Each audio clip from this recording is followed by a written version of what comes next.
A few months ago, the United Nations General Assembly designated the 3rd of March as World Wildlife Day.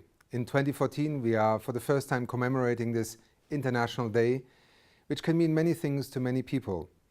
To some, wildlife is something that gets in the way of development. The proverbial frog species that prevents a road from being built, the fish species that prevents perhaps a hydropower station from being commissioned, or on the other hand, the beauty that a tourist and visitor to Kenya, for example, where UNEP is headquartered, will experience and feel when they sit in the savannah and in the bush and watch wildlife roaming across the plains of Kenya's Rift Valley, or indeed many other parts of this continent.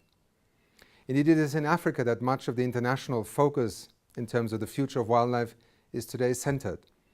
In one sense, it is justified because Africa has been an extraordinary custodian of biodiversity and wildlife, flora and fauna for the global community. It has also become a major economic factor. Indeed, again, the example of Kenya is very interesting. Over $1.1 billion every year are earned through tourism. This is a vital part of Kenya's economy. It is a wildlife-based and nature-based tourism. We know that for many countries, wildlife has become a major asset. But let us also be careful, because sometimes it is not only the megafauna that counts. Yes, the threat to elephants, to rhinos, the poaching that we are experiencing today across the continent, the illegal trade in wildlife, the link also to organized crime, these are issues that are of extreme concern to us. But wildlife is something that means something to every one of us every day if you just open your eyes and look around you. Biodiversity, the collection of species, plants and animals that allow us not only to see the beauty of nature but actually to survive on this planet, are a critical part of the theme of this World Wildlife Day.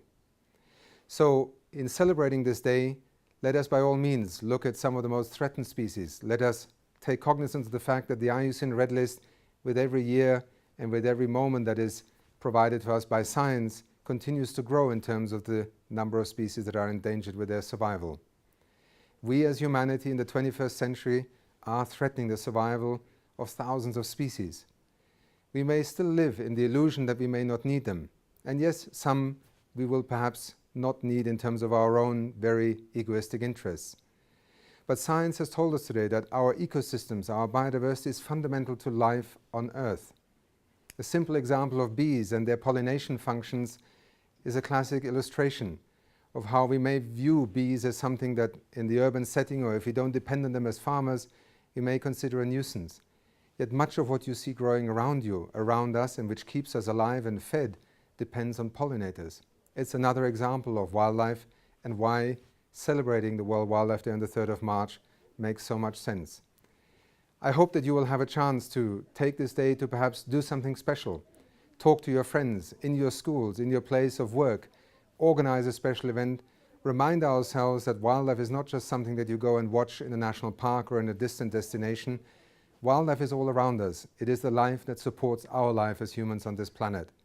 In that spirit, the United Nations, the Secretary General, and all of us call upon you to make this day a day in which we remember how important the relationship between us and wildlife is, and also to commit ourselves to continue to conserve it in order for future generations to be able to not only see it, but to also benefit from it and to be able to survive on this planet.